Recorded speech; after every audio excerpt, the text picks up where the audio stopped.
Salve, salve pessoal, aqui é o professor Márcio Pedro e hoje vamos ter uma aula de História. Pessoal, a proposta hoje é fazer um vídeo curto aí, de uma série de 3 vídeos falando desta civilização, a civilização romana. Pô professor, por que estudar a civilização romana? Simples, cara pálida, por vários motivos, né? Um deles é a questão do vestibular. Roma, pessoal, é um assunto bastante cobrado nos vestibulares.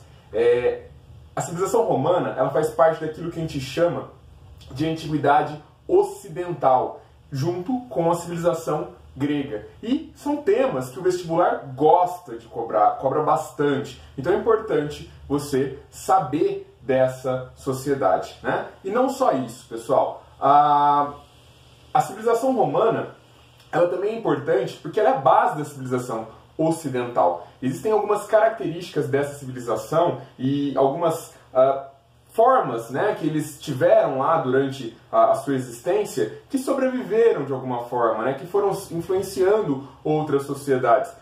Se caso você um dia pretender fazer um curso de Direito, muito provavelmente você vai ouvir falar de Roma. Por quê? Porque a base do nosso direito é o direito romano, tá? Algumas questões na política, você já deve ter ouvido falar da política de pão e circo, romano, tá lá a inspiração, tá lá a base de tudo isso. Entre outras características, a própria língua que a gente fala, pessoal, Quem fala português fala uma língua cuja origem é o latim, que era a língua falada na civilização romana. Então, estudar Roma é importante pelo vestibular, é importante para a gente se entender melhor enquanto sociedade. E aí, qual que é a origem dessa civilização? Qual que é a origem dessa sociedade, da sociedade romana? Pois bem, Roma é uma civilização tão fantástica e tão antiga, que a gente conta com 2 maneiras de explicar a sua formação. Uma delas é a maneira mitológica. Reza a lenda que Réia Sílvia era filha de um rei de Alba Longa, de uma cidade de Alba Longa, chamado Numitor.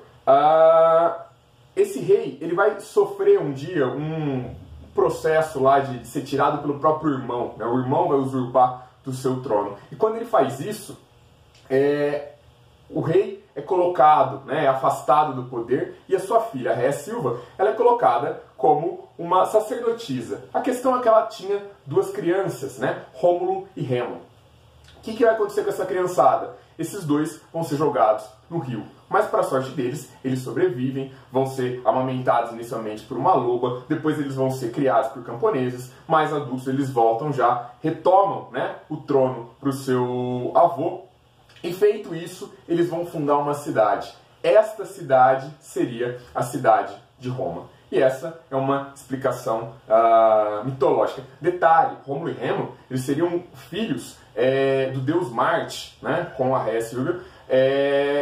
Deus Marte era o deus da guerra. Então, isso já mostra algo que é muito interessante dentro da história romana, que é a questão da belicosidade, ou seja, do poder militar que está presente nessa civilização, que vai lá na frente se tornar um grande império. Mas por partes. Essa é a explicação mitológica. A gente também tem uma versão histórica, que vai entender que a civilização romana ela é formada a partir de vários povos, que vão habitar ali a região do Lácio, a região onde hoje é a Itália. Entre esses povos, a gente tem os latinos, os sabinos e os etruscos. Esses aqui são importantes, não que os outros não sejam, mas os etruscos são importantes porque eles vão dominar outros povos e, pouco a pouco, eles vão instituir uma monarquia. E aí, quando a gente fala da história romana, pessoal, não é uma história simples de ser estudada, porque ela é bastante duradoura, A gente coloca aqui que Roma começa a se formar por volta de 753 a.C., mas algumas leituras históricas vão dizer que isso é até anterior a esse período, as ocupações que vão acontecer ali na região do Lácio. Pois bem, e quando acaba a civilização romana? Se a gente for pensar, de certa forma ela nunca acaba porque ela deixou vários resquícios, mas enquanto uma civilização bem formada e estruturada, a gente pode considerar o fim dela em 476, quando um lado do que foi o Império Romano cai.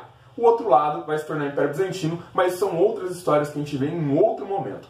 Por hora, vamos focar em entender essas 3 fases da civilização romana, tá? A primeira, a fase monárquica, que é uma fase mais curtinha, e a segunda, a república e o império, que são assuntos para próximos vídeos. Então, sobre a monarquia, o que a gente fala rapidão sobre a monarquia?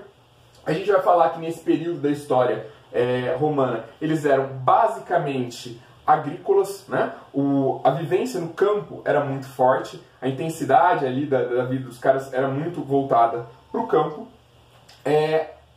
Na questão política, existia um rei, só que esse rei, diferente do que a gente está acostumado a ver aí, os reis da Idade Moderna, que eram reis absolutistas, que tinham poder, não é o caso do rei de Roma. O rei de Roma, ele vai liderar a questão militar, ele vai liderar a questão religiosa, ele lidera a questão política. Mas ele também divide poder com o Senado, que é inclusive quem elege ele, dado que a monarquia ele não era hereditária, era vitalícia, era para a vida toda, mas não era hereditária.